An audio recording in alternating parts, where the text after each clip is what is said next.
What up, what up, what up, internet? Who you are, where you be, where you at, what you see. This is Pop Cult Parent, the podcast that lets you know that if you set sail and follow your dreams into the grand line, anything is possible. Today, we are talking about the phenomenon, the amazing cultural tidal wave One Piece, but not just One Piece, ladies and gentlemen. The One Piece live action show that aired on Netflix just a few days before we are recording this podcast. But before we get into that, I am honored and joined by. This is Niels DRY. Mark, I have to do this before we get started. Dragon Ball Evolution, Attack on Titan, Do it. Full Metal Alchemist, Say it. Cowboy Bebop, Avion Flux, Come on. Speed Racer. All right. Death Note, Mm-hmm. Ghost in the Shell. Don't and lie. I know this is technically not an anime, but Last Airbender. Mm. Everything I listed was an attempt at a live action show, and some folks may like Speed Racer. So let's take Speed Racer. We'll take it out. I'll take Speed Racer off the list. I don't want no problems. Yeah, but the other ones were trash. Yes, garbage. The other ones were trash. Everything I listed was trash. Mark, this One Piece, out of all the ones I listed, this is the one. This is the one that broke the curse. Broke it. We did it.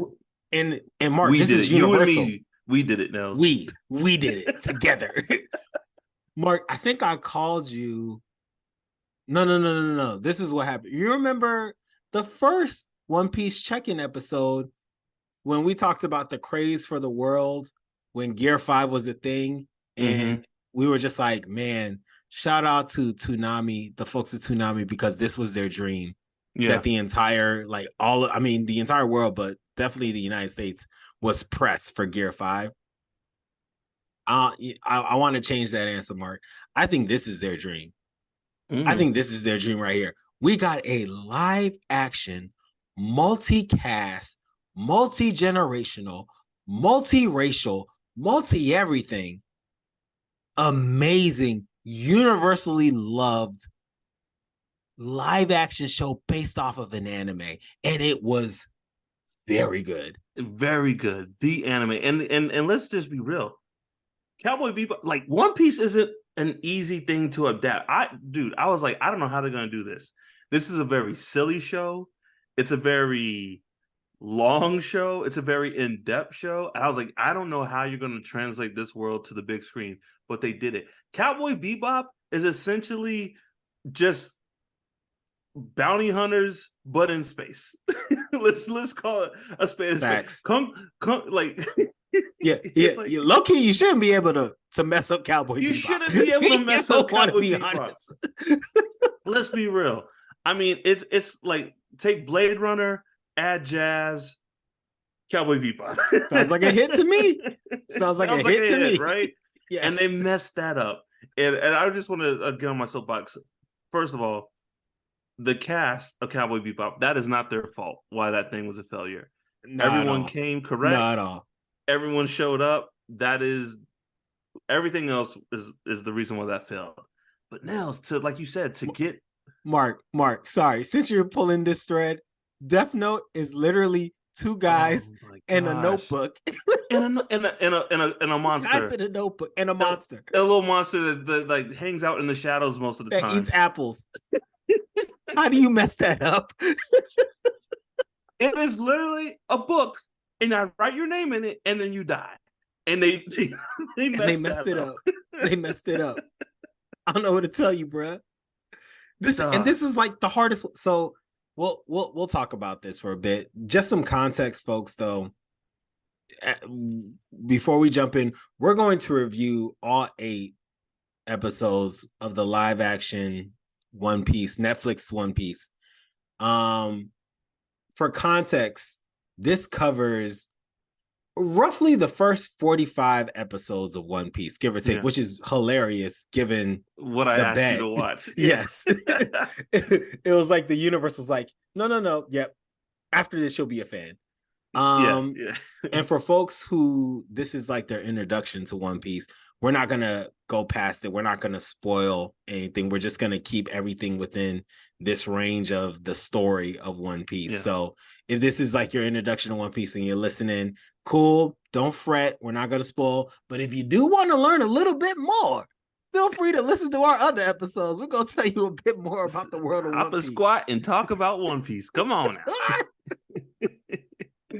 But I want to touch on something you said, that this was a multicultural, like a lot of a very diverse cast. And you know what? The universe, oh Nels, you know me, I hate fans. I love fans, but I hate fans. The universe, not the universe, the internet was just cool with it. Everyone was cool with it. Yeah, hey, this character's black. This character's Latino or whatever. This character, and the internet quiet. Yeah, I loved it.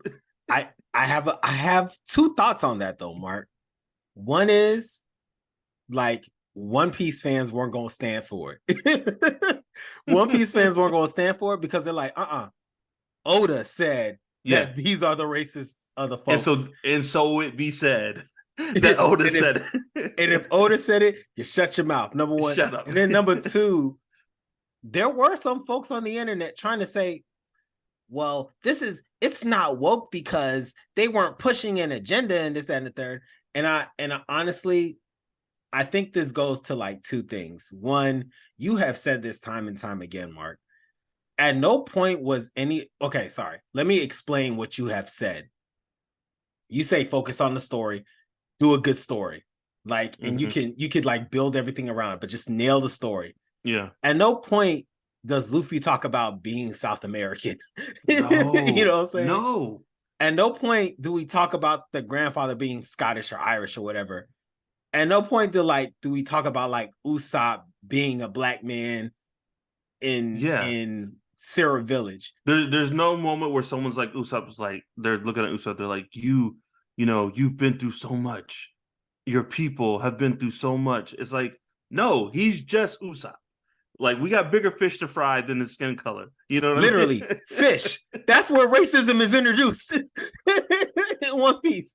Fishmen. When we talk about slavery, oppression, it all comes from the context of fishmen. Oh man, that's so funny.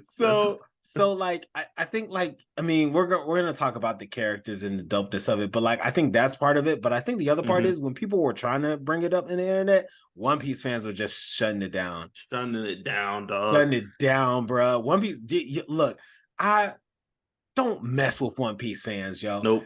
Don't mess with them. This is like a group of like if this has been your GOAT for like 20 years, you are like just intellectually sound. You have been reading a governmental mystery story since you were a teenager. You are on some otherworldly stuff right now at this point. So like, don't mess with One Piece fans. You know that it's become a meme, but that clip from Family Guy when Meg's like, "You all think you're so much better than me," and then it cuts to the rest of the family. They're all like very fancy attire. Like, "Oh, Meg, that's the silliest thing I've ever heard." Like, that is One Piece fan. Yes. Like, come for us and be like, shallow and pedantic. You know.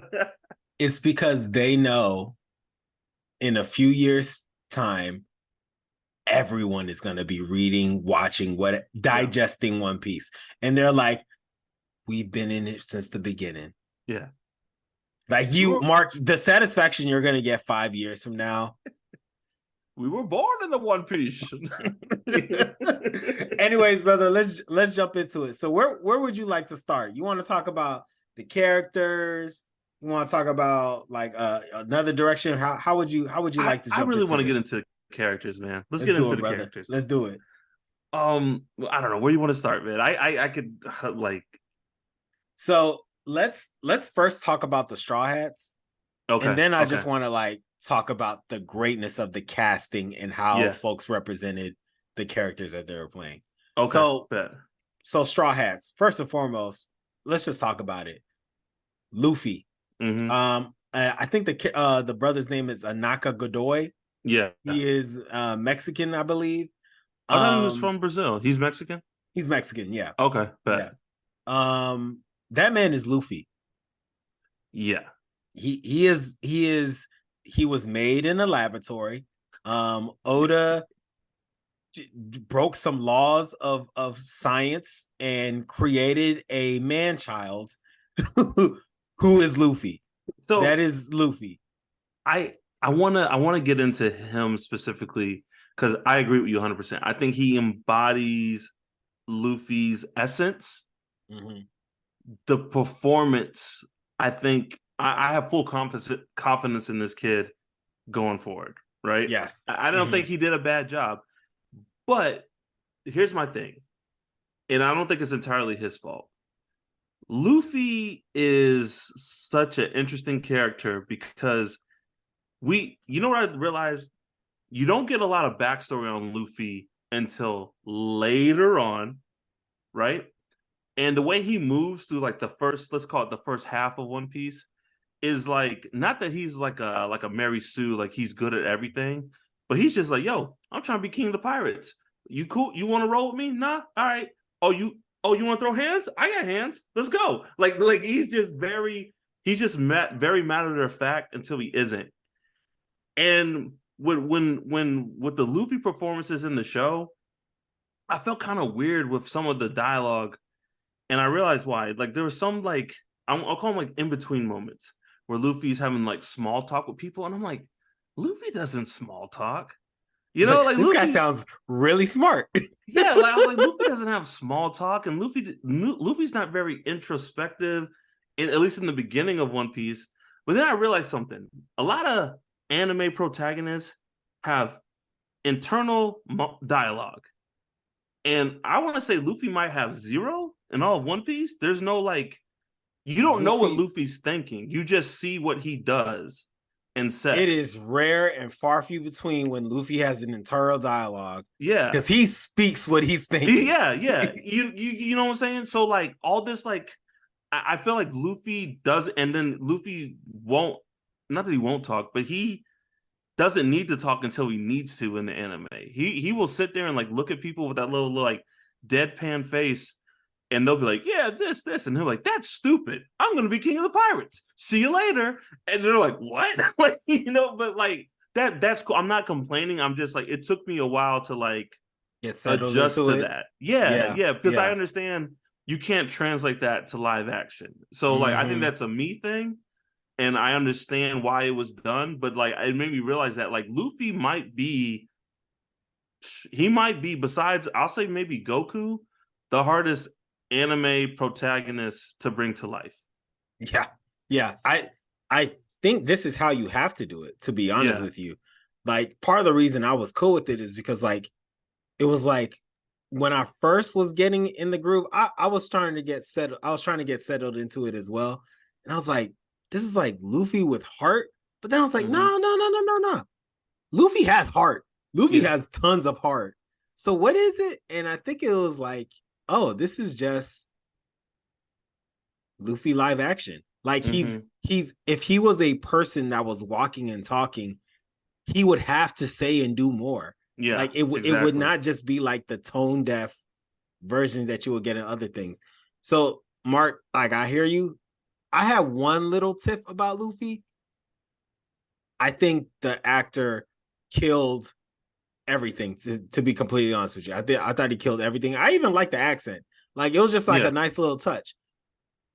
The only thing I don't think he killed was, and this wasn't on the actor, this was more so on the choice that they did, was Luffy was getting beat up.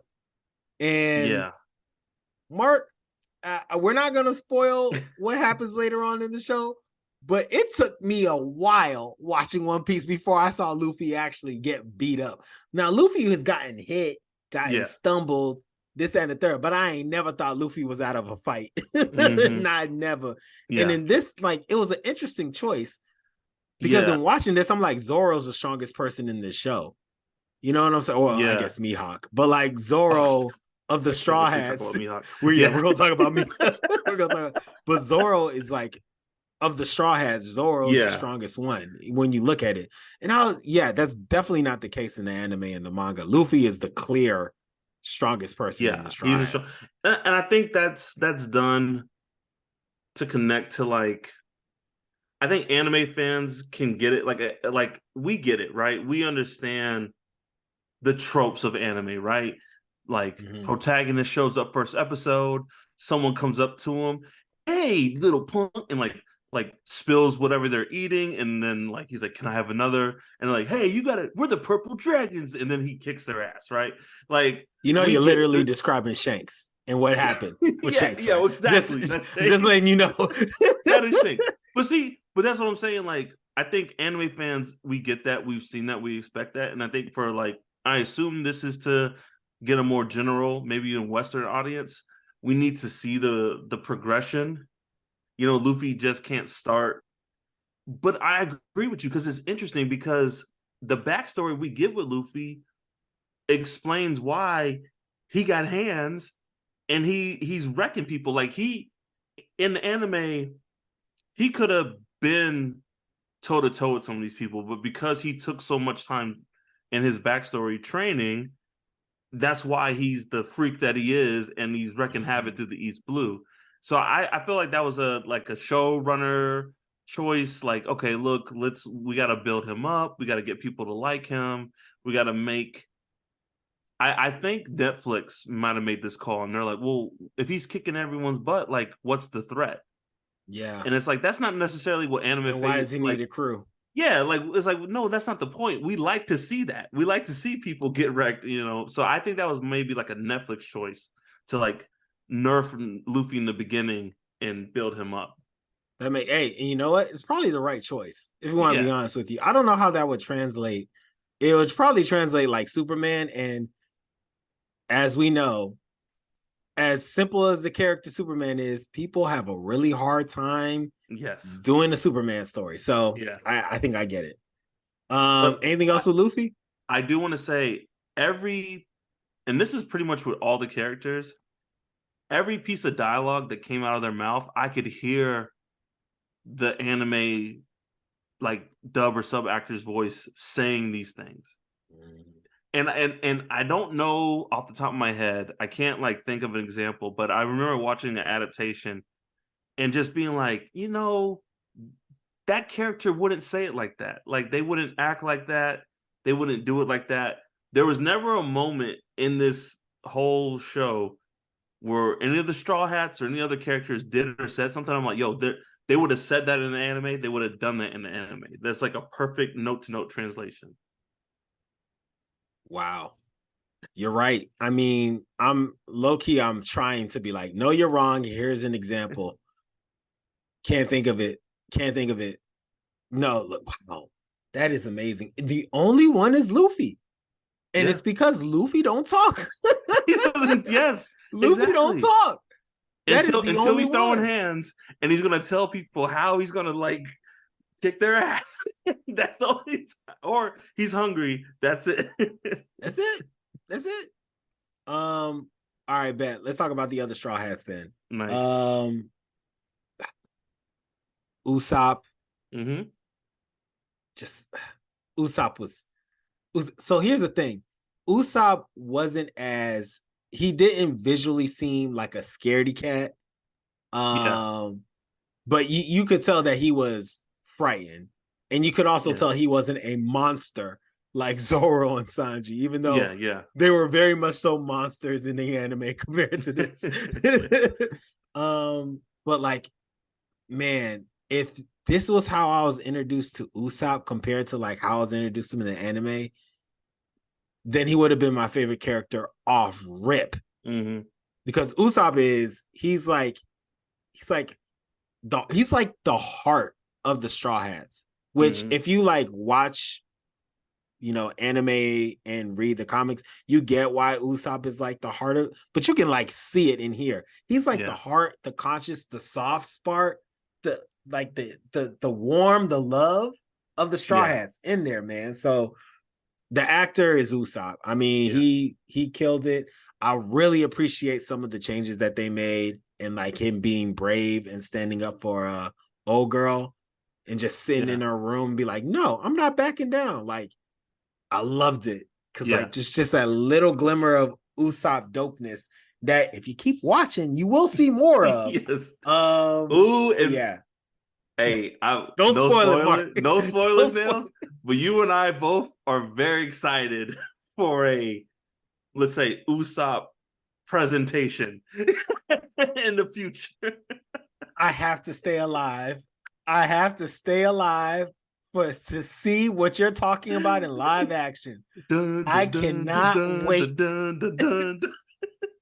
Mark, that's what 5 years away? Like we're not close to that. Maybe season 3. Season 3, Maybe, season 4. season 3. But then how long does it take to do a season? Don't it I take don't like know. 2 years to make a We'll season? see, man. We'll see. Dun, dun, dun, dun. All right. Oh my goodness, I can't wait. Can't wait. But no, I agree with you. I like how Usopp wasn't on a full-on like scaredy cat. But I've always said, and in the show, Usopp is a coward when it comes to his own safety. But he will muster the courage to stand up for his friends. So and like they I did feel that like right in the show. that was on brand. I do think they're toning down his like scaredy catness a little bit.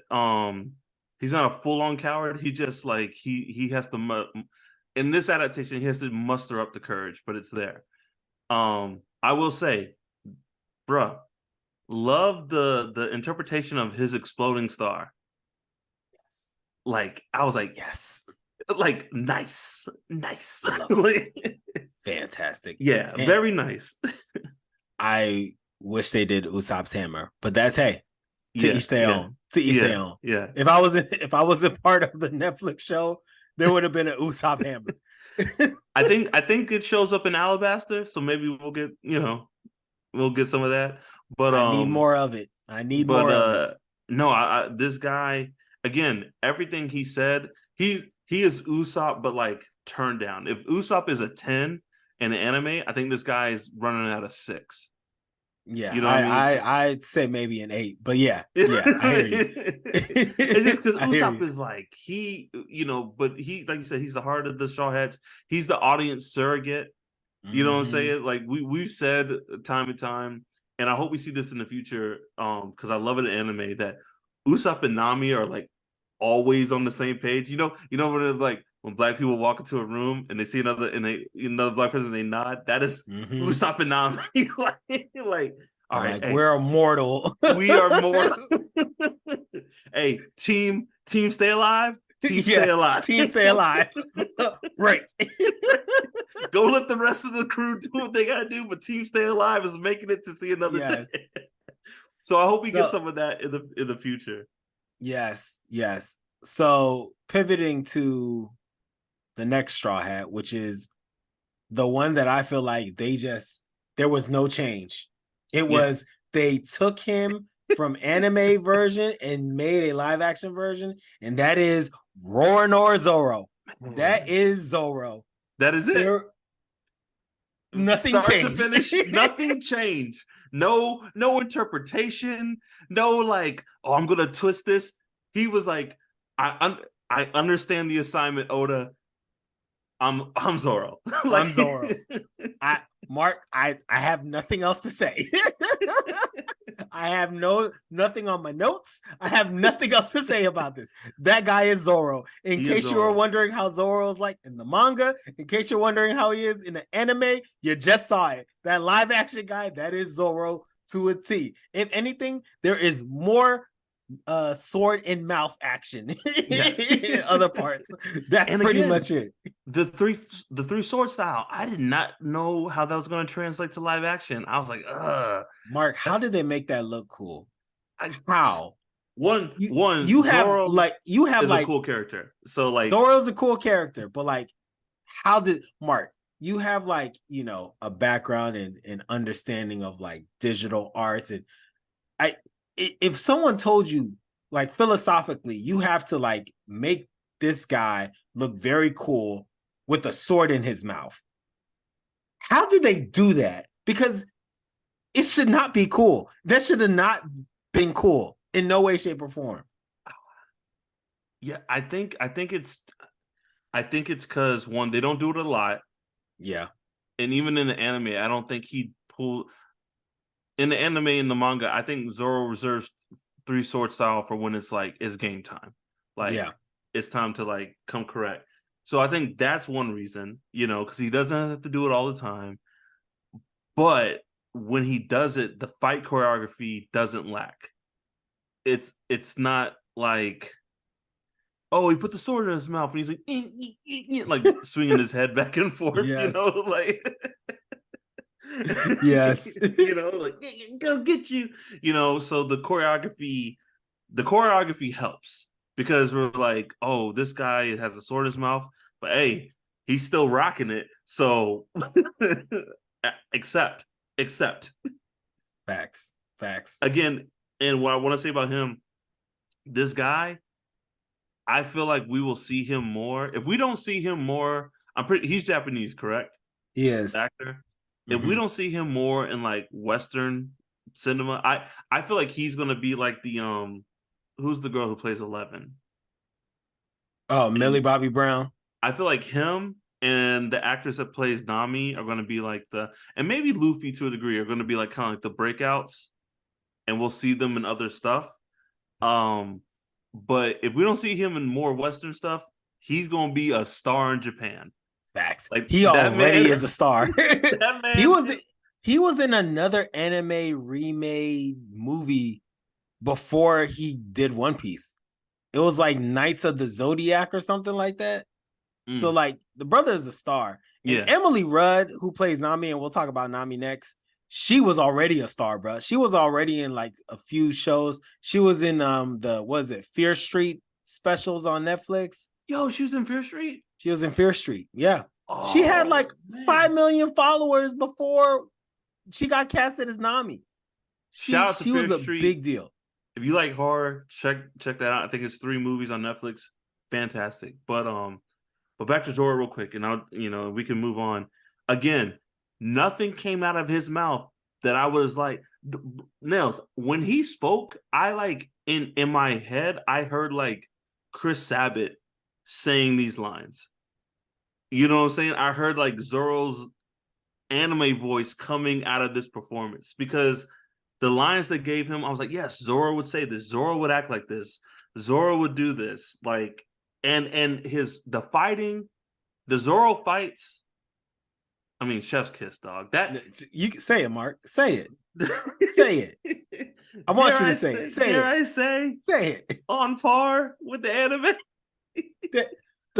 The best parts of the live action. Definitely. The best parts of the live. Besides besides what we'll talk about later. Yeah. Besides that, the best besides that one part. Yeah. He's the breakout performance of this thing. Like Nels, I told you when I was watching this and Luffy shows up, I'm like, okay, this is cute and all. I don't know how I feel about it. And then Zoro shows up with that fight, Mr. Seven. I was like, hey, let me get comfortable because I'm about to go on a journey. Same, Mark. In case you were wondering, when I went from we'll see to okay, here we go. Yes, yeah. It was the Zoro Mr. Seven fight. After that, I was like, this is gonna be. They did it. Yeah.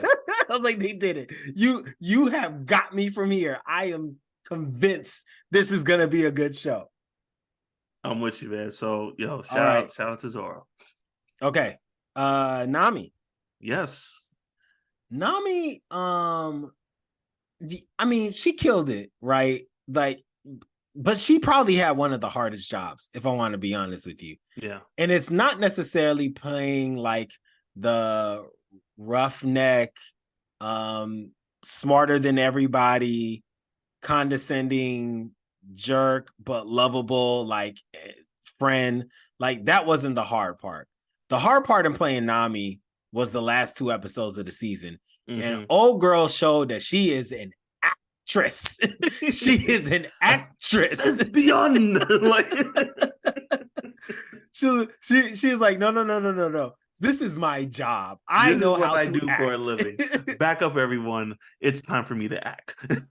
So I'm sure like the rest of the show is gonna be fun for her, but like I can imagine they're just gonna do more with the character of Nami because they got someone like her as the actress for Nami. They're just gonna put her in more stuff. For example, at Sarah Village, they had a whole scene with her and old girl being friends. That was not in the anime. Yeah, I like that Not in though. the I like manga. that because I loved it, it Mark. set up Arlong Park subtly. Like I liked it. I liked it a lot. I loved it. And you can do that when you have an actor that good playing Nami. So like, yeah, I will say she did it. She did her thing. Yeah. She did her thug thizzle. She did her thing. She looks like Nami. I was a little worried that they were gonna make her kind of like I'm trying to think of a character, but very like not Catwoman-y, but just very like rough. Not I don't even know rough, but like I'm the only smart. Well, this is Nami. I was gonna say I'm the only smart person on this crew of idiots. But like Nami has very comedic moments because she's the straight man on this crew of dumb people. You know what I mean? Like she is like, no, don't do that. We will die. And like, it's gonna be great. Nami, like, no, we will die. And so I wanted some of that, but I feel like now that we are at beyond Arlong Park, maybe she'll get some of that moving forward. Nah, man, she understood the assignment. She is Nami. Yeah, there's not much to say. She did her thing. And I think you told me she is a One Piece fan, right? Bro, like, she is a One Piece fan. She's an anime fan, period. But she been on One Piece. Yeah. She been on One Piece. And Nami's her favorite character. So like this is like her dream come true. The only thing I'm worried about is, and like I shouldn't even really be tripping because Hollywood's Hollywood. She's 30. What? You could have fooled me. Exactly. So like that's like why I shouldn't be too concerned. But like in about 5 years, she's gonna be 35. And in all sense of purposes, she gonna still be doing Nami. She's gonna still be doing One Piece and Nami stuff. So you know what's funny that you bring that up, and I thought about this today. We get no ages in this interpretation. We do not. Right? We do not. I don't think we get any ages. I think because when One Piece starts, Usopp and Luffy are like 17. 17. Nami, I think Nami's 18 and Zoro's 19. And I don't think Nami and Sanji are both 18. Zoro's 18 or 19. Yeah. Yeah. And we don't get any ages in this. So I think that's intentional. So they can kind of place. I feel like the Straw Hats in this world are like kind of aged up a little bit. They're probably like in their like early to mid 20s. And that's happened before. Like Game of Thrones did it. A lot of characters that were like supposed to be like 8, they made them like teenagers. Game of Thrones had to do it. That would have just been a problem. That would have been terrible.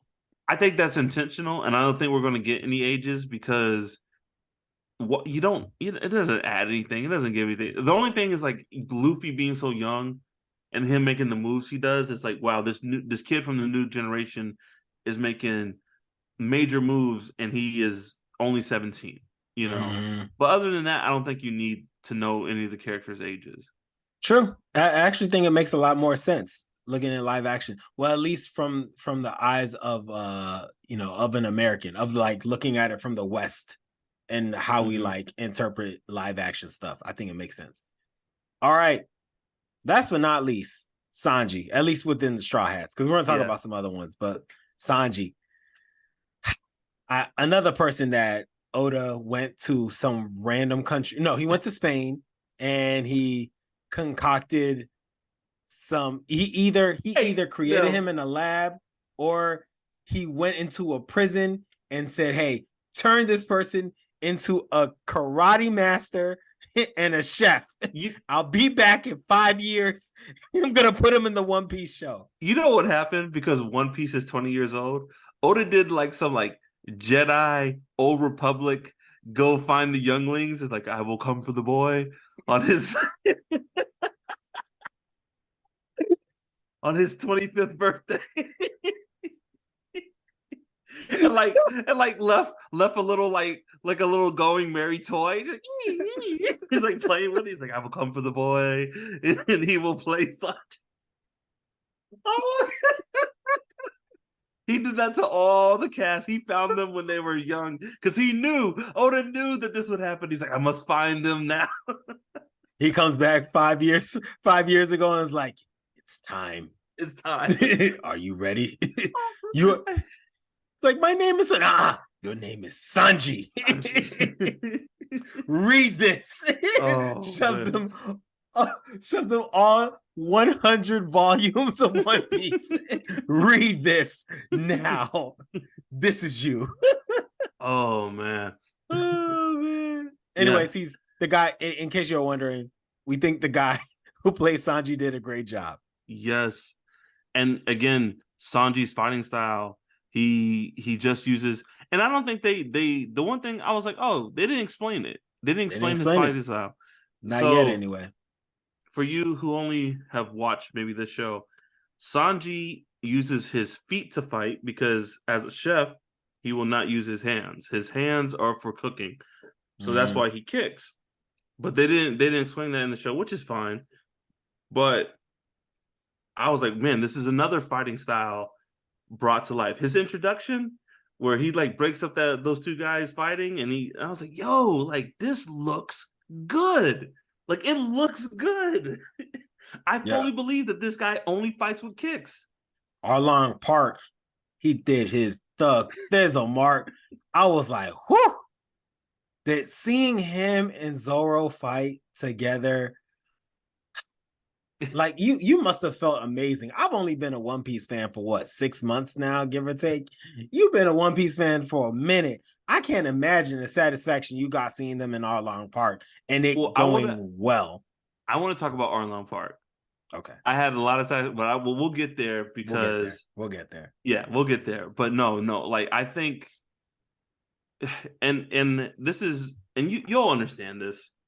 One Piece, for all its glory, I feel like kind of does a bad job of, I'm just going to say power scaling or showing who is strong and who's not strong and what can hurt strong people and what can't, right?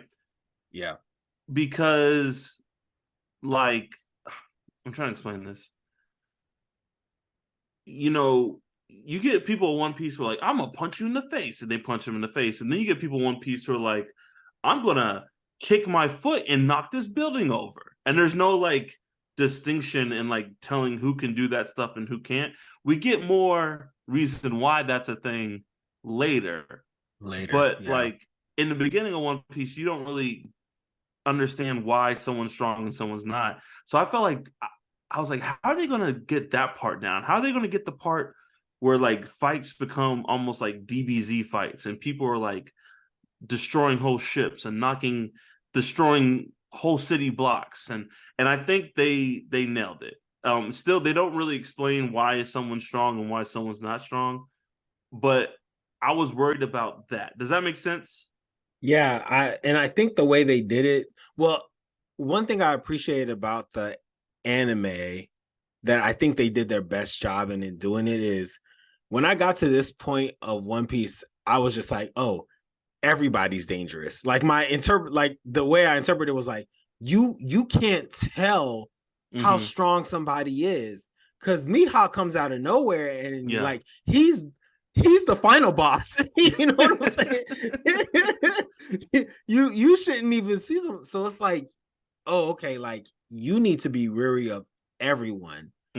And I think that helps you like kind of just get ingrained in the world, because everything else if you've been prone to like watching anime, everything else tells you like, oh, it gets harder and harder and you get stronger and stronger, and like there's a power scaling thing to like tell. One Piece don't got that.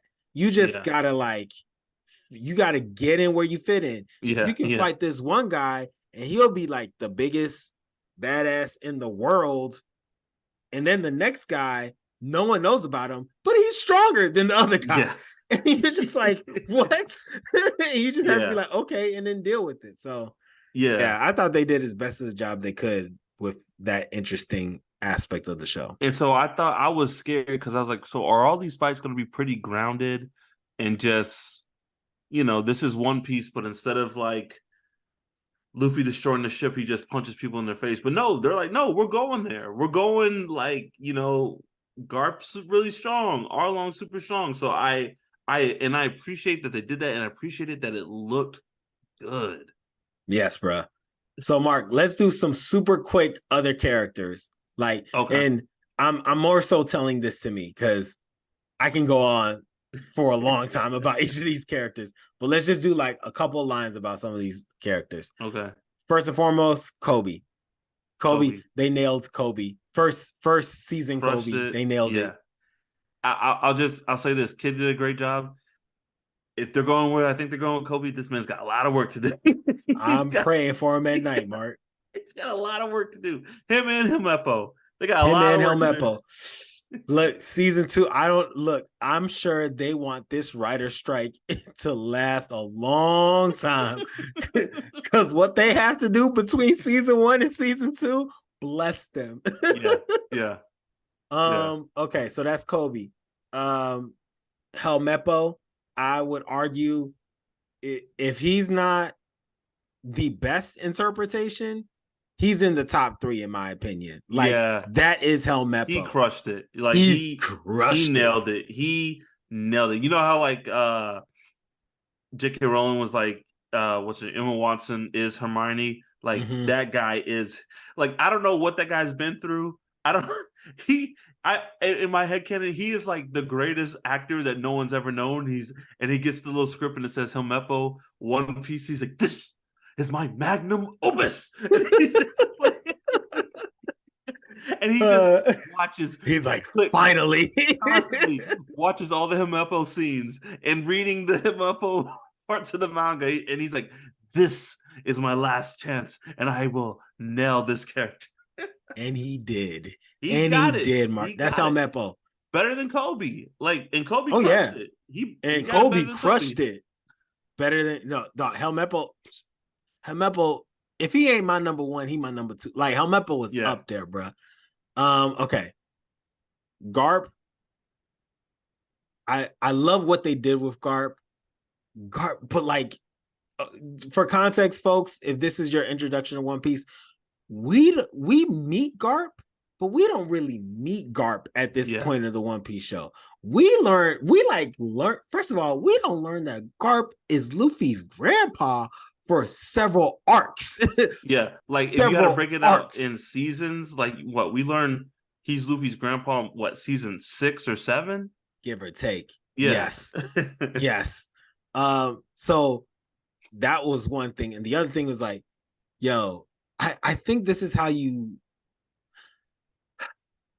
I think this is how you make Garp live action. You know what I'm saying? Like, because Garp in the show, he's narcoleptic. He's essentially like an old Luffy.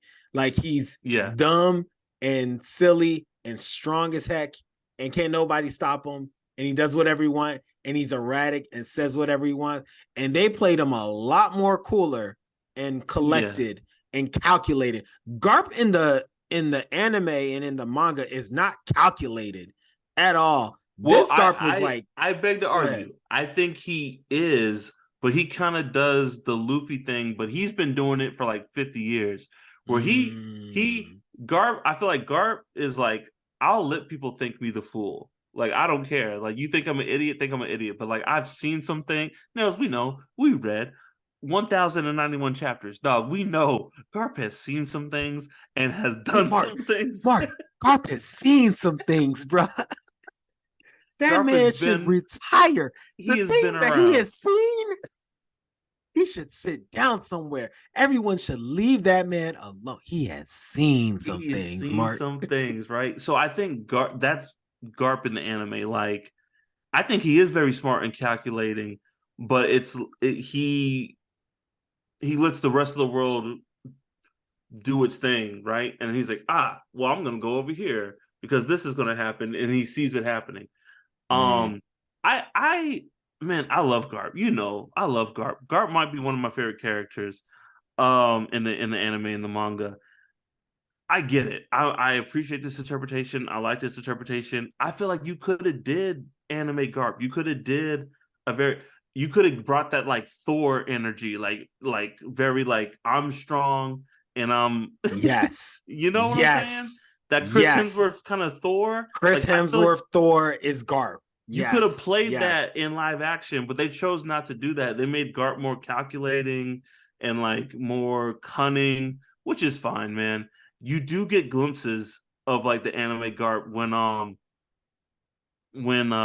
he's throwing the cannonballs at the Yeah. Straw Hats, and then when Luffy bounces it back and he's like he's like, all right, boy. He's like, He was so okay. proud. Yeah, he was so proud. He was like,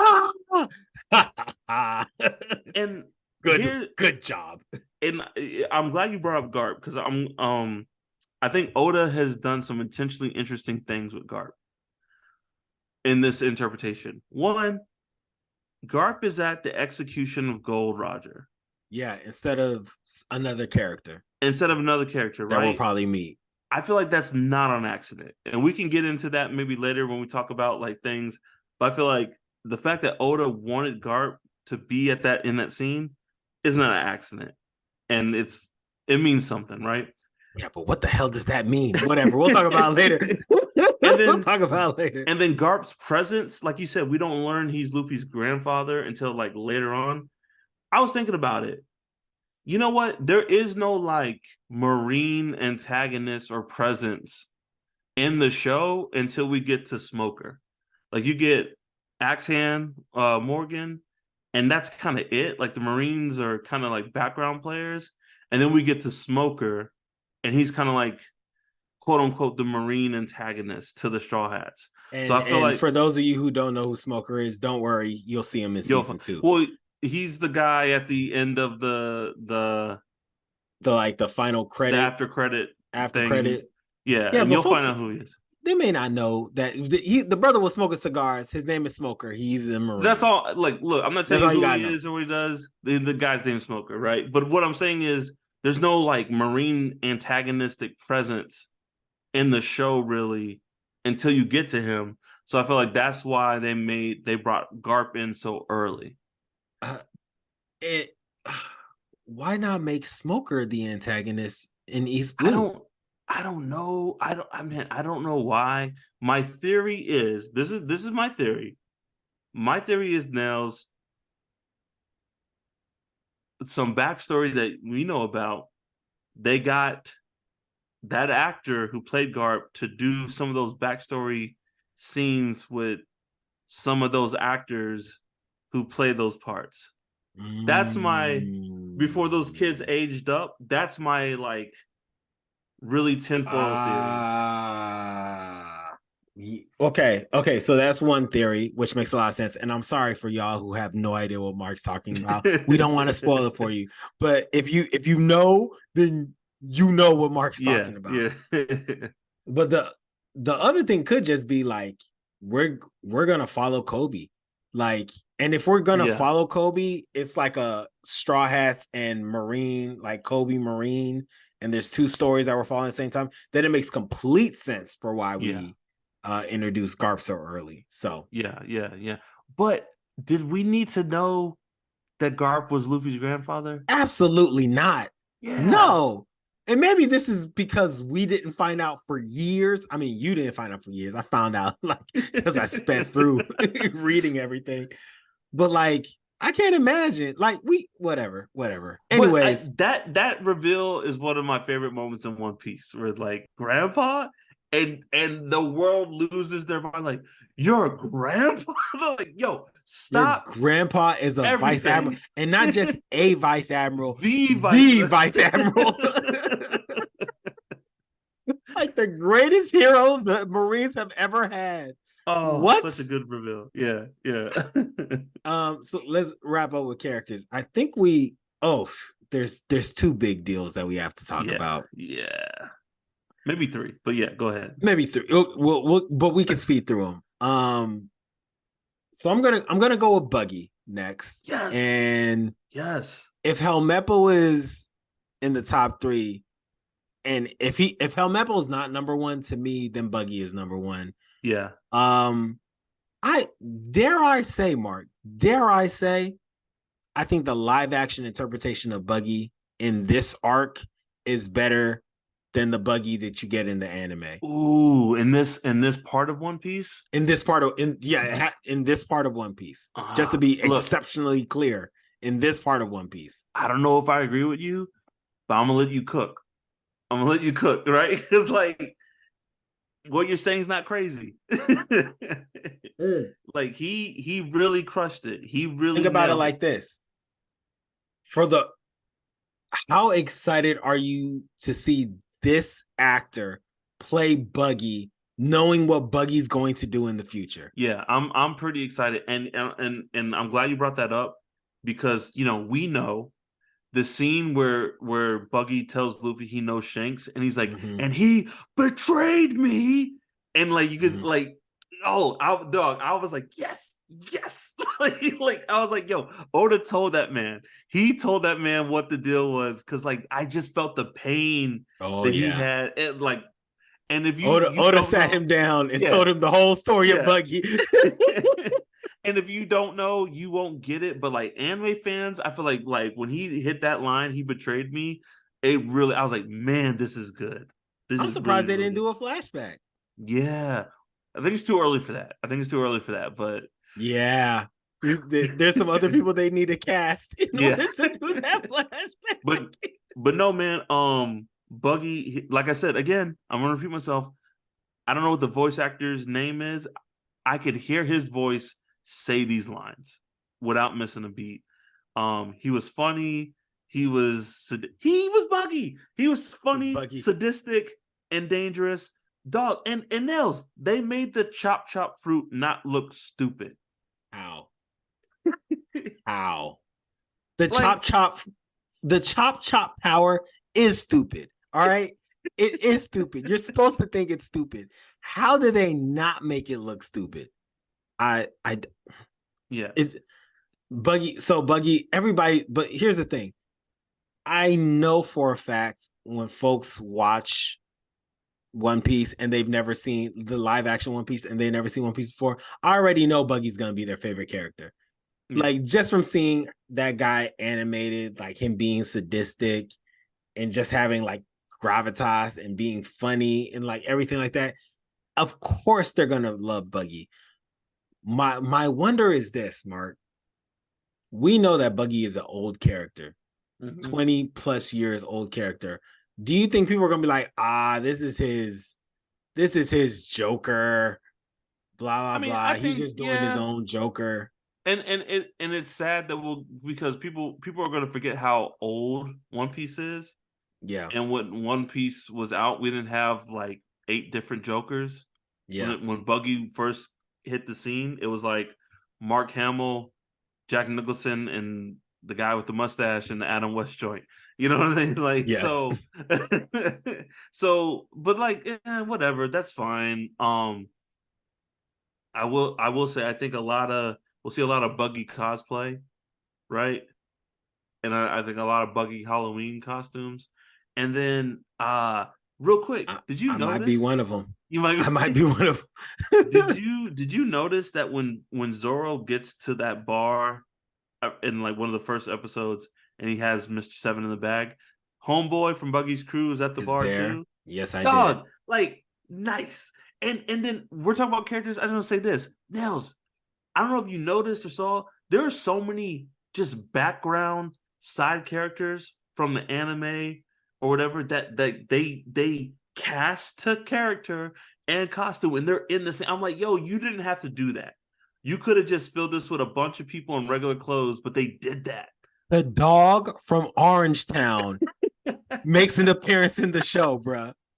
The dog. They give the dog 2 seconds of screen time. They're like, oh, no, we remember the dog. You thought we forgot about the dog. No, we need to forget about the dog. Show it, and then the episode's over. The Marine that I think recruits Kobe, he shows up in that bar.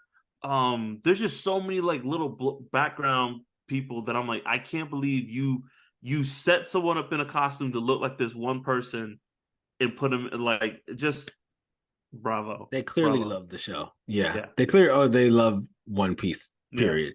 Yeah. All right, Mark, we gotta talk about it. Mihawk.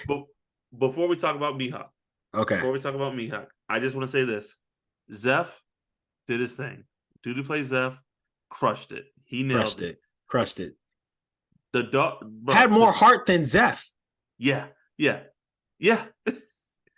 Dude who played Captain Kuro understood the assignment. Sure did. He understood. He got his notes. That man wanted to win an award. He's like, submit this to the Emmys. He must have connected with Kuro, and the fact that like they made Kuro not look silly in live action, bravo. So I just wanted to shout those guys out. He did the glasses perfectly. The glasses thing, he did it perfectly, Mark. Perfectly. Like, come on, like, bro. Yo, this man understood the assignment. And Mark, just that episode, the way that they turned it into a horror movie. Yes. Like, very nice. Gets me excited for Thriller Bark. I know we're several years away from that, but whatever. I loved it. That actually is my favorite episode, in case you're wondering. Oh, shoot. Okay. Episode 4. That's my favorite. I don't know episode. if I nailed a favorite episode, but I can see that's why your favorite. And then Arlong. Look, I think I don't get the approach. I don't know why you just don't do the Arlong from the show. Arlong from the show is very brash, very like loud. And this Arlong's very like kind of conniving and just like very close to the sarcastic. Yeah, it's close to the vest, and dude did fine. He did absolutely fine. The only issue with Arlong is his nose. I'm like, why? Just make it an axe. Like, just make it like a saw. Why did you make it like a little spiny thing? Yeah, I'm not. But like Arlong means a lot to me. He pretty much got me into One Piece because of his arc and why it plays, and I think he got a lot of people in One Piece. I don't know. I just want to ask you, like, why do you think they changed Arlong up like they did Garp? Why not just do the Arlong from the show? You gotta hate him. I think that's why, Mark. You don't hate Arlong from the anime though? I hate what he did, but I don't hate him. Okay. I hated Arlong. Like, I can see that. Live action Arlong, I was like, nah, you like they didn't explain why he feels the way he felt. Like it's like Killmonger in Black Panther. It's like, okay, I think I get a sense of your rationale, but what you're doing with that is completely ridiculous. Yeah. And that's like where Arlong is. It's like, well, I'm going to like, because like my people have been oppressed, I'm going to cause havoc for close to 15 to 16 years on this random village. Yeah. And like just make them suffer. And I'm going to imprison this little girl and have her draw maps until her hands are bloody. Just because I want to. Oh, and by the way, I'm going to tip the Marines so I can keep doing that because I want to stay in business. Like, who the hell are you, bro? You know what I'm saying? Like, and he's just like, oh. Like the way he talked, I was just like, nah, I hated him. Mm-hmm. That actor did a phenomenal job. And the part of the reason I believe he did such a great job, Mark, is because that nose looks silly as hell. And I forgot about it. Yes. Yeah. I actually forgot about the nose because the actor and his dialogue and the way he embodied like the character was that good that I was just like, I stopped thinking about the silliness of the nose. They absolutely should not have done that nose though. No, that I have a few things that I'm going to be critical about, but that's number 1 on the list. Yeah. That nose is a no. I just want to bring that up, man. I'm such a fan of like the anime Arlong. Just he's a villain in every sense of the world. It's just, but hey, they did their thing. But I just want to bring those guys up. And then we could get into like the real part. Okay, so Mihawk.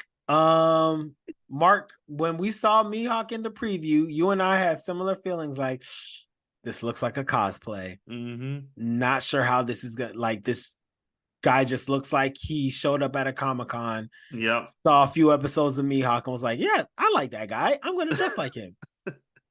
And, I mean, not saying he doesn't look like that. He still looks like a cosplay of Mihawk. Yeah. But he's Mihawk.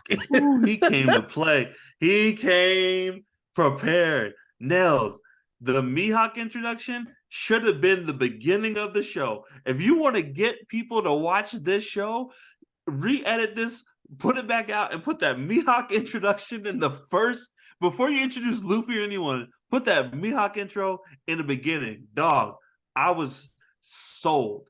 Mark, like, whoo. That is the introduction to the Grand Line. All it is explosions. And I think I'll say this to you. So context, folks. Mihawk was fighting a fleet of people. One dude. Pirates.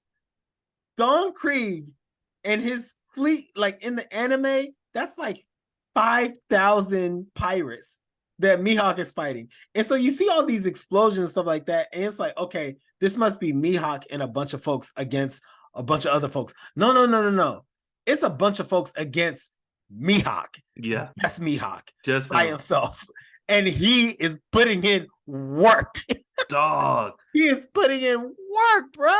And first of all, they introduce him. Let me just say, I love the little, like, what the show is doing where the bounties appear and there's like a little fourth wall break to get them out of the character's face. Yes. So Mihawk like slashes his, I think Alvida knocks hers down or whatever. But I was like, yo, nice little, like, I like that. I hope they keep that going. But dog, Mihawk shows up, yellow eyes. He's like Garb, and then Nels has the nerve to have a Bluetooth transponder. Snell, get out of here! So dope, Vice Admiral. He's why he had to be that cool, Mark? Why he had to be that cool? And then even they kept his sword the same. I was like, yo, this is nice. And then Nels, Mihawk's like, hold on one second, Vice Admiral, and then slashes the boat. Looks like he does a divine departure and slashes that boat in half. And then we don't know what he did to Don Krieg, but he did something bad to Don Krieg because all you hear is screaming and you see Garb's face and Garb's just like, oh, Mihawk at it again. Oh, Mihawk, these darn warlords. And this is like the biggest pirate captain in the East Blue just getting massacred by Mihawk. Hey, the Mihawk, that Mihawk intro. Now, here's an interesting thing. Here's a very interesting thing, Nels, and I want to get your interpretation about this. Is that Mihawk intro so good because it's not in the anime and they did whatever they wanted? It's not in the manga. They don't have to reenact something.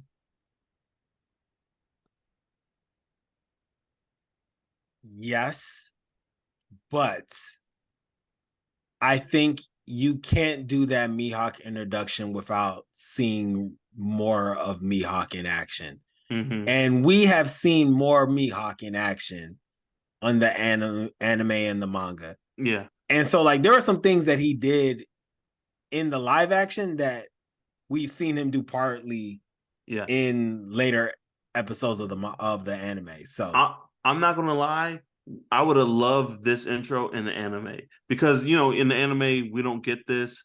The guy shows up to Baratier and he's like, Mihawk like took us out, and then Mihawk's on his little boat and he's just looking for the rest of the Don Krieg pirates because he's just gonna finish them off just cause. Like, and so he did rip their ship apart in the anime. He did, but like they show up after this battle, so we don't. They are running away. They are running away from Mihawk. They leave the grand. They are done with their dreams, Mark. They show up to the Baratier like I no longer care about the One Piece. Hey, I just want to live. I forget his name, but the dude that Sanji feeds in this, he shows up and Luffy's like, I'm going to the Grand Line. He's like, no, I was one of 5,000. I'm the only one left. Leave the One Piece alone. Go home. Oh, it's a bad idea. It's a bad idea.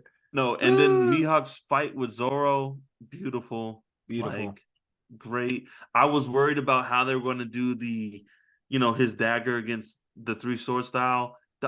They nailed it. It looks fantastic. And then his line, "I don't kill rabbits with cannons." I was like, yo, Cannons.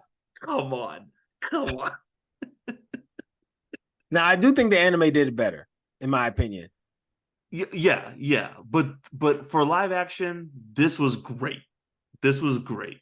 You're limited in live action by reality, gravity, physicality, but this was I don't know. really You good. could have done it better Yeah. in live Yeah. action. I don't think you could have done it any better than how they did it. So yeah. Whew. Mark, are we good with characters? Yes, sir. Okay. So obviously there was a lot of differences between the anime, the manga, and the live action. But I'm curious if there is any big differences that you just like were like, oh wow, this is noticeable. From what they did in the live action show. You're like, oh wow, this is really sticking out to me that this is something they didn't do. Well, I said this to you. One thing I really appreciated, before I even get to that, I will say I do appreciate the tone setter when we're on Alvida's ship and she crushes that guy's head in, and then you see the blood. I was like, oh, we're doing this. Yeah. Is this kind of Yeah. show? And then when Zoro's cuts Mr. Seven in half and you see the Everything body, I was about like, Mr. Seven. yeah, Beautiful. I was Everything like, about Mr. Seven. so it's this kind of show. Okay, Netflix, I'm down. Gold Rogers intro, like you said, I wanted more gravitas from that. That's a big moment. But Nels, I thought it was so cool to see the literal Great Pirate era start. Like Gold Rogers, like, my treasure's yours for the taking, go get it. And it is a mad dash to the Grand Line right after this man says it. Like I was like, yo, that is nice. That is really dope. And we are going to, for however many years, go back to episode 1 and look at the crowd just to see over and over again how many characters were actually in that first opening scene that we're going to see later on in this show. Because you and I saw like 5. Mm-hmm. There might be more. There might be more folks that we saw in there. We saw 5 characters that we're going to see later on. Can I say I love how you said that the whoever plays young Shanks, that was someone's son, because that boy don't look like Shanks. Don't look none like Shanks. Don't look none like Shanks. That is a producer's child. That is a Skylar or a Caleb if I ever saw one. Like Facts. He's in high school band. Yes. Oh man. And I'm trying to think. There are a few for me. Yeah, go ahead, chime in. So I think there were some things that like they took away from the anime and didn't do, but it was like more epic in the anime. And I think they just did it for like realism or to like move the story faster. And that is like when we were introduced to Zoro, he was hung up for a month with no food. And I thought is it a month in the anime? I'm pretty sure it's a month. Okay. Or the manga, whatever. Yeah. In the manga, whatever. And in the live action, it's a couple hours. Yeah. You know what I'm saying? Yeah. And so like I think what was even more epic was Zoro. And granted, the live action made it up with that number 7 fight, yeah. Mr. 7 fight. Yeah. So whatever. I ain't really complaining, but like that was one big difference. Another one was like I actually really like the fact that in the manga that Luffy and Kobe fought. So like Kobe could like say like, oh, I'm not associated with them. I'm like You're talking about Luffy like, punches him, right? Yeah, Luffy punches them to like act like they're not friends so he can actually enlist. I completely get why they didn't do it. You kind of couldn't do it the way they were gonna tell Kobe's story. But I think that was like an important part of the Kobe Luffy friendship. Yeah. That I appreciated. And one thing they did do that like it was so smart, it was so small, but I was like, man, this is awesome. When they get to Syrup Village, Zoro looks at the wanted posters.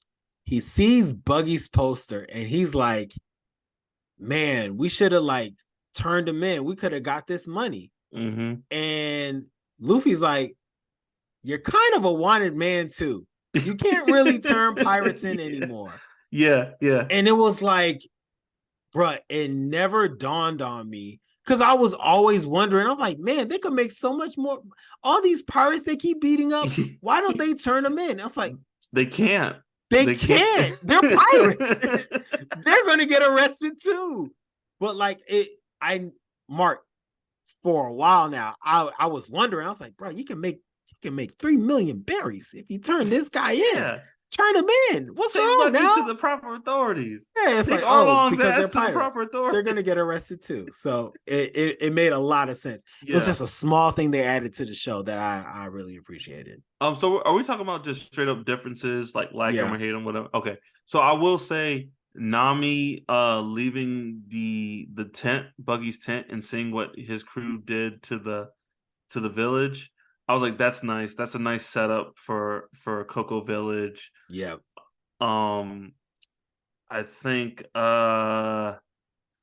getting into like, you know, the Barate, I get it. I don't know if you needed Arlong to come, but I get it. You take out Don Krieg, so you need Luffy to do something there. Yeah. You know? So like it's fine. I'm not like I like the anime's version more, even though I'm not a huge Don Krieg. I hate the Don Krieg fight, actually. I like certain parts of it. No, I like certain parts of it. Okay. Luffy punching the spikes is amazing. Okay, yes. I was just, what? But like scene, the respect that he got from Zeph, like that's what I really like took away from that fight. Like Zeph looked at him and was like, there's something special about this kid. Yeah. Sanji, go with him. Like there was, and I think the fight did that. I don't think the Luffy versus Arlong and Baratier really gave you the weight of how dope Luffy is as a captain. Yeah. Right then and there. So another thing about that. Do you remember? In this version, what did Luffy do to get Zeph to have him stop being Chore Boy? They don't nothing. Okay, because in the anime, he's like, "Yo, I'll take out Don Krieg if I get to stop being Chore Boy." And Zeph's like, "Cool, okay." So I was like, "Yeah, he kind of dropped the ball on that because Zeph's like, you're gonna be Chore Boy for 1 year." But I think in this interpretation, you're supposed to see that Zeph is like, "Yo, you are the new era. You remind me of Gold Roger. You need to go. You don't need to be Chore Boy. You need to be out there." So. I don't think they nailed that, but I think that's what they were going for. And what did he see to make him think he could be the new? That's my thing. I'm like, what did he see? Him eating at his place, lying about it, and then getting his butt beat by Arlong? Like, what was it that he made him think like, oh, this guy is the truth? Yeah, like I don't know. The anime works with like not Luffy, Nami taking the Going Merry. But back to Sword Village, I did like, it's not in the anime, but I did like when what's your name gives them the Going Merry, and Luffy looks at Nami like, "See, I told you." He literally, you can like hear him. He's not doing it. You can't hear the sound, but you can hear the sound. He's going, She's just like, "Oh my god!" Like, I can't believe he was right. You know, like he's like, "Someone's gonna give us a ship." She's like, "No one's gonna give us a ship, you idiot." He's like, "Huh?" But so I like that. I really dug that. Does Kuro poison Homegirl in the anime? Is that why she's sick? We know. We did not. Okay, well, I like that. At least, no, I don't think. I think we can she's assume just sick. Yeah, but we were told she was sick because she was grieving her parents. But Kuro did kill the parents. Yeah. So him giving her the poison, I was like, okay, nice touch. But back to Nami and the Arlong Barate. I did like how instead of like Nami like fake stabbing Zoro and throwing him in like the lagoon, I did think it was cool when she was like, "What are you doing? Like, why are you gonna waste your time killing a devil fruit user? Just throw him in the water." And like, cause she was like, "Well, at least if Arlong bites this kid's neck, he's dead. But at least someone can go get him." So I was like, "Yo, that was nice. That was a nice little change up for how they changed that scene. Yeah. But it was like, how did she know?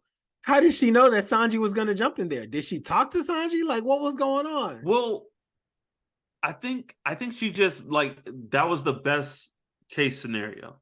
Because if Arlong bit his neck, he was going to be dead. So, like, at least if he's thrown in there, Usopp's there, Sanji's there. Hopefully, they're not idiots and they go get him. That's where I think she was coming from. Her hands were tied. That was the best choice. She did the right thing. Yeah, her hands were tied. Dog, the Nami backstory, it's fine. It's fine. I don't understand the changes. Right? So one, they took epic parts away. And there were like some epic parts. And there's some subtle changes too that I'm like, why just do what you did in the anime? So, and I have a theory why, but let me real quick. I think the actress who played Nami's mom, I don't know, she was fine, but like I think I felt like I needed more. Like Agreed. You know, more there. Agreed. Homegirl who played Nami's sister, the older one, she did her thing. She sure did. Straight. Absolutely. Both young Nami and young Nojiko, is that it? Yeah. Yeah, dog. Like nah. And so remember, I actually don't think any of the young actors except for Luffy were like that good. Young Luffy's good. I think young Sanji is fine. I think he's fine. They should have starved him. You know who is terrible though? Who? Young Usopp. Yeah. Dog, I didn't think any of them were that good, to be honest with you. Young Usopp looks nothing like Usopp. He don't look like young Usopp. He went from like West African to East African. He looked like me. Like when I was a kid. Like, bruh, come on now. This is like you couldn't find nobody who looked like man. This man went from skinny Usopp, Ethiopian Usopp to thick, hammy linebacker legs. It must have been a rough 10 years after his mom died. His skin got lighter. Yeah. He lost all his baby weight. Yo, real quick, man, because you brought up Usopp, I gotta say this. This is so funny. One, Usopp's mom, I was like, I don't know about this. Like, she wasn't, but bruh, I love when we're at Servant Village, they nailed how Luffy cannot read a room to save his life. He's like, oh, your dad's Yasopp? Dog, I know Yasopp. And Usopp's like, you know my dad? And like Luffy's like, yeah, we go to baseball games, we hang out. We hung out for months together. He used to talk to me, tell me stories. He rocked me to bed. He gave me some warm milk. He loves me. He called me his son. I was like, oh, and then it was like, yeah, your dad's the best. Yo, Usopp's heart was broken. He was like, oh, that was so funny. Like, yo, I was like, yes, like that is great. And then Yasopp's intro, woo. I can't wait to see that man in the anime because that was dope. But back to the Nami stuff, right? So when Arlong comes and you know they don't have enough money and he kills Nami's mom, like that's pretty much how it is in the anime. But then like I was like, yo, they didn't play it right. I was like, yo, just lie. Because in the anime, Arlong's like, well, if you live here alone, who's all the food for?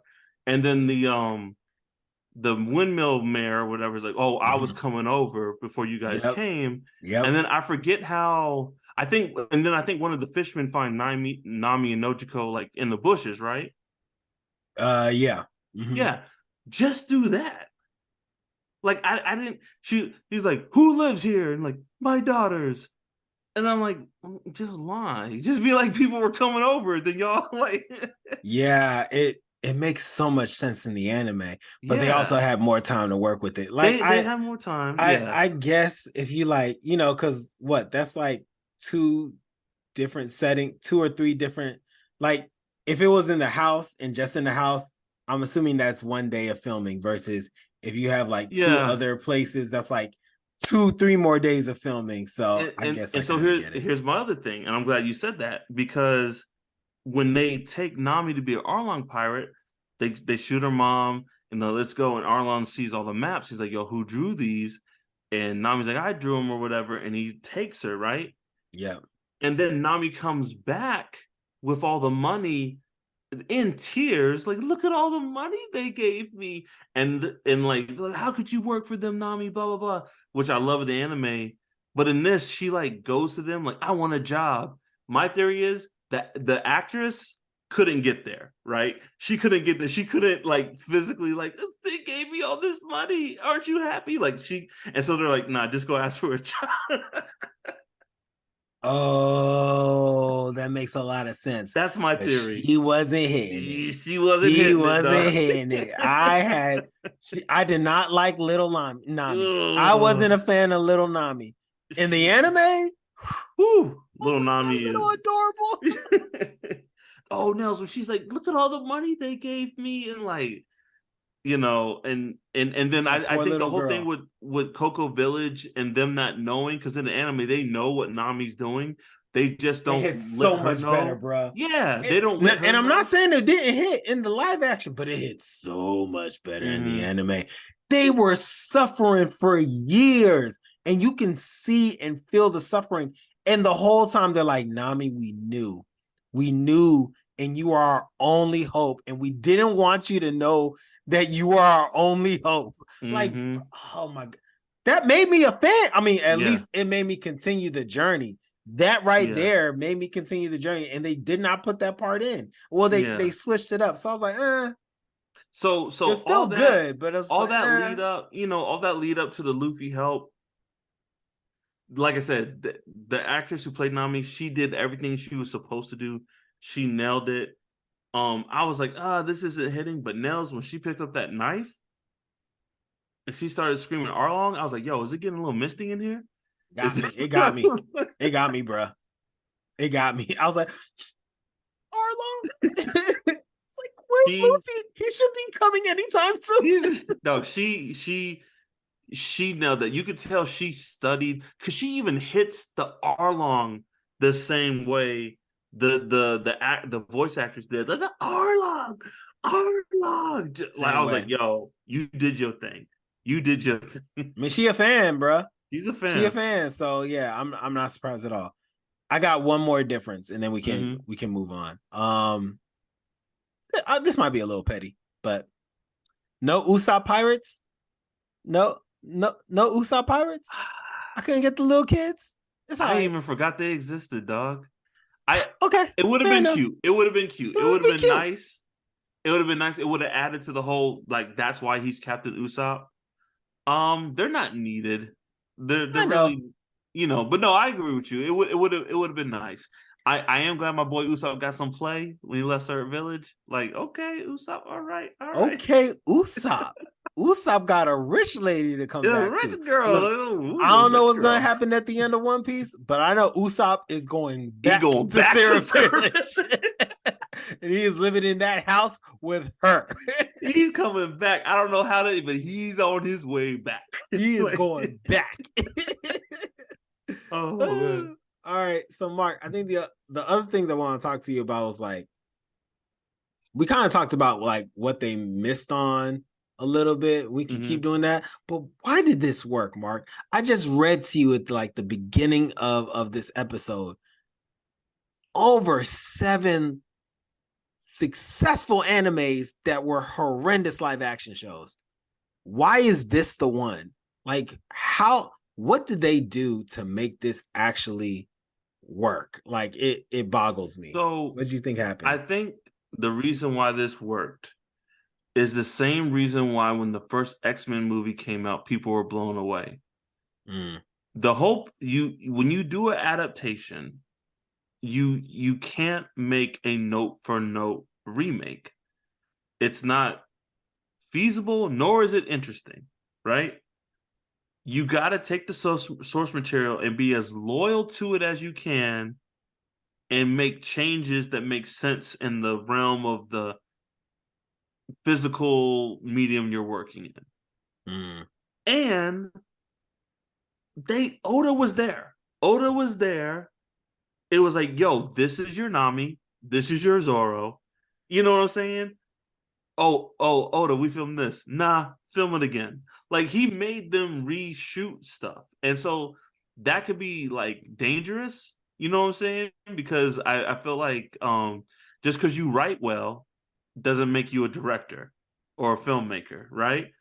But I think there's something to be said there. Like, J.K. Rowling was on the set of those Harry Potter movies, you know, giving notes, helping out with character development. She told Homeboy Snape's whole thing.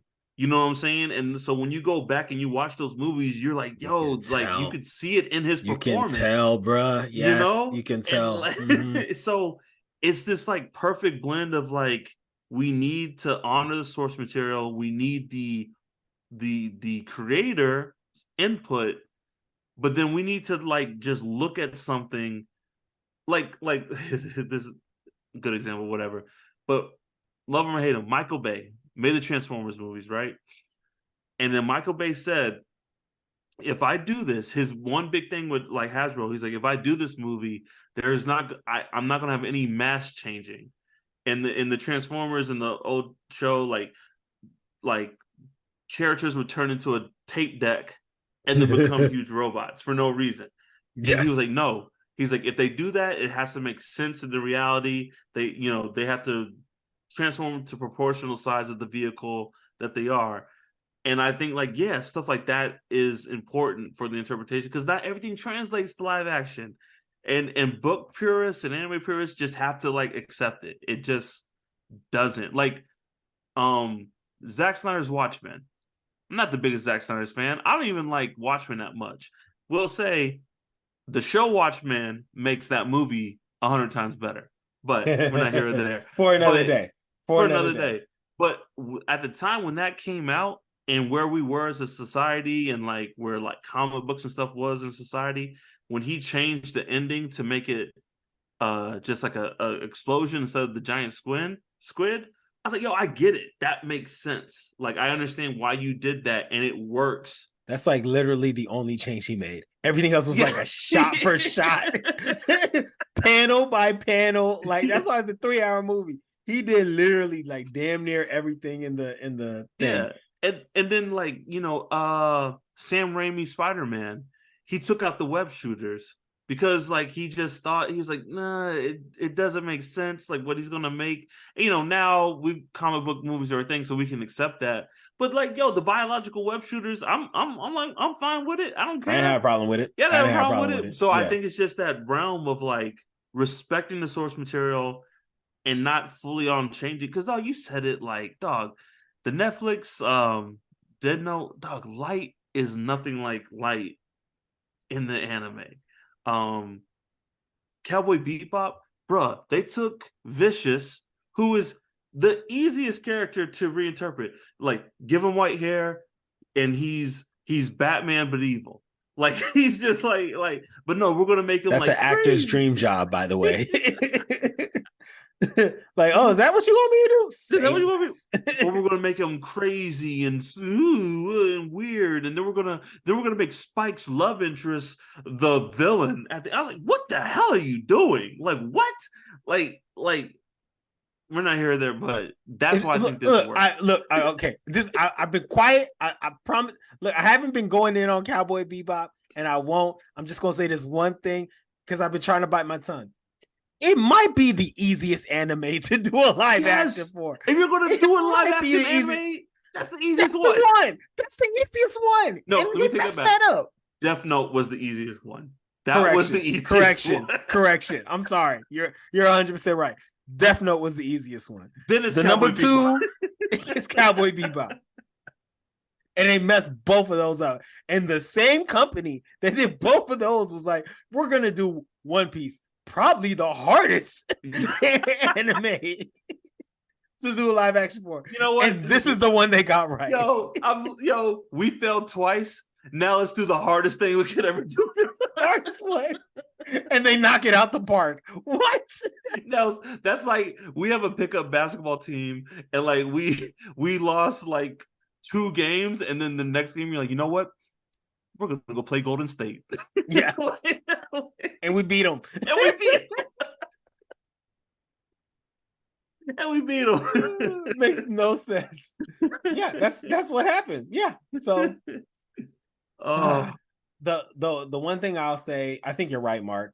But like I think the other part is they nailed casting. they did. They just like I mean, we just spent the first part of this episode just talking about the characters in the cast. The way they introduce the characters too, it just like really each thing. Just think about how you were introduced to each of the characters, and I'll give you one for example. At the end of episode 1, we get the Buggy introduction, and the music, like it was just like intense music, and you see Buggy, and he just laughs crazy at the end. It's like, yo, how you not go? You're gonna watch the next episode. Yeah, you have to watch the next episode because you want to know more about this guy.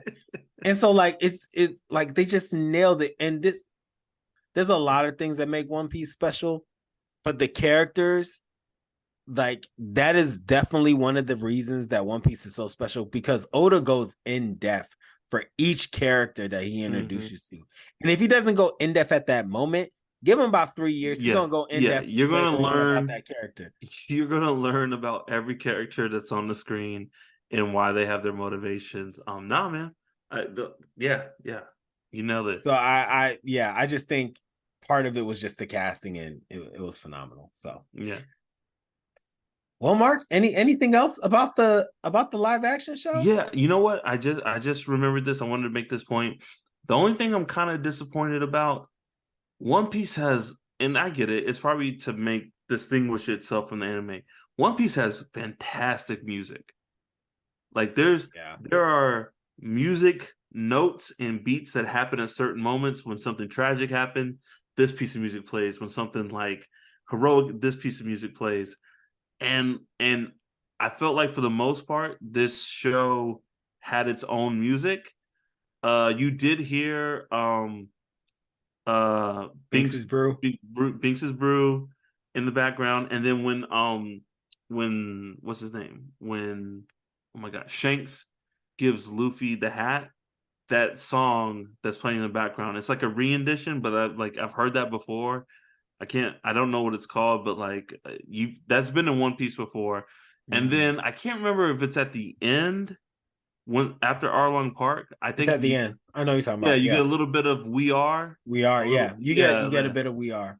And I'm like, yo, but One Piece has such good music. So I was like, this reminds me that they didn't do the walk to Arlong Park the way they should have. Yes. That absolutely is dun dun dun dun dun dun dun, dun. Like if they put that in the show, 10 times better. yeah, and that disappointed me. They did do the like when Luffy's like, "Let's go," and all of them. I'll give them this. All of them were there, and all of them were in the right spots, and they're like, right. And, yeah. I was like, great. Okay, but then they break. But I want the walk. Yeah, you gotta get the walk to Arlong Park, dog. Give me the walk. Come on, y'all are fans. You know this. We want the walk. I will say I understand what you said about the Usopp Pirates. My two dudes who like big sis Nami, big brother Zoro. Like I wish they were in it, because like they set up the whole like we're waiting for 4 men to get here. Don't worry. Like I like, and then I love when they're like, Nami's like, he's got scurvy, give him a lime or whatever, and they give him the lime, and he's like, I'm better. They all start dancing. Nami's like, it doesn't work like that. It doesn't work like that. He just starts dying on the court. Yeah, that's pretty. Oh funny. Man, great. But no, that's it, man. Other than that, I'm pleasantly surprised. I'm happy. I enjoyed myself. I will say this, Nails. I want to ask you this. I don't know. As a fan, I love this. Right? As a fan, I felt this is what you tell me. Is this what Harry Potter's fans felt like when they saw Sorcerer's Stone? Like, is this what Lord of the Rings fans felt like when they saw the Fellowship? Because if so, I As get it. as a Harry Potter fan, when the first Harry Potter came out, it was relief. Hmm. It wasn't like a excitement. It was like they didn't mess it up. Yeah. They did like Okay. it was good. It Yeah. was good. And that's like what I feel like, kind Yeah. of. I'm like, they got it. They didn't mess it up. I don't know. I feel like if you watch this and you don't hate it, you'll enjoy One Piece. If you watch this and you hate this, I don't know if One Piece is for you. But I don't know if just because you hate this, you may not. I don't know You if might there's a still like definitive. One Piece. You might still If you like don't One like the Piece. live Yeah, action, you you know what might I'm still saying. like One Piece. I Yeah. don't, and it's weird because I don't think there's a line there. You know, like back to Harry Potter. I feel like if you don't like the Harry Potter movies, you will not like the books. Yes, I Like, agree with that. you know. I agree with that. If you don't like the So movies, you're not gonna like the book. yeah. So, Yeah. but I don't know if that's necessarily the case with this show. I don't know if that. Because you can like the books or like the manga for a completely different reason than Hmm. the live action. Like you could Yeah. be like, that doesn't make sense, and you keep it moving. But the manga, Oda makes Oda makes everything make sense. You know what I'm Yes. saying? And so if you're like, I don't get why the fishmen are like this. It's like, psh, We'll just Oda, wait. like, let me cook. Let me cook. I'll explain it here. And then if you wait about 10 years, I'll explain it there too. And you wait a little bit longer, I'll give you a little bit more. Like I'll I'll give you a explain little bit more. everything to you. Um, Yo, man, there was something I wanted to bring up that you mentioned on. There's one more thing, but it's fine, man. We talked a lot. This was great. Well, thank you, Mark. And thank you all out there. We will have more. What? I know what it is. Okay, what is it? Two things. Homeboy Arlong Park, the octopus guy, not being Oh, in yeah, it. yeah. But That, I yeah. so we talk about that. I think you don't need him to tell that story in that other arc. But apparently, if I read this right, he's that character. They changed his species. He's still in it, but he's that character that Nami's playing cards with. You're Yeah, lying. Why did they make him yeah. an octopus? It's probably like arms, animatronics, and stuff. Like it's probably easier to make him not an octopus. But if I read that Then right, why that's didn't he he. fight Zoro? This doesn't. This I have a whole lot of Yeah, concerns yeah. about it. Well, look, Nah, that's not him. I don't accept it. and I then don't accept it. I will say one thing that I think they handled well, and this only works because Oda has so many like things to pull from. In anime, usually characters wear the same outfit over and over, but in One Piece, Oda actually kind of changes up their outfits every arc. But not Yeah. only that, the outfits they wear in this show are cover art outfits from the manga, which I think you told me the cover art is canon. There's some cover art stories. That Those are are canon. canon. And then Yeah. there's just some random design cover art. Yeah. So I And thought, every outfit that they wore was in a cover art. yeah. So I think that's cool that they're not just like, like in X-Men 1 when he's like black leather. He's like, what did you want? Blue and yellow spandex. So it's like we don't have to just have them wear their same thing over and over. We could put them in the cover outfits. I don't know. I appreciate that. I thought it was really cool. Same. Um, Mark, we will have more One Piece check-ins. This is not the end. This is only the beginning. On the beginning. So y'all feel free to come back and check in on our One Piece check-ins, as well as the regular content that we have here in Pop Cult Parent. Find us on all social media at Pop Cult Parent, POPCULTPARENT. Visit us at www.popcultparent.com. Email us at popcultparent@gmail.com. Don't forget to rate us, review, and subscribe. And as always, join the cult. Peace. As we're king of the podcast.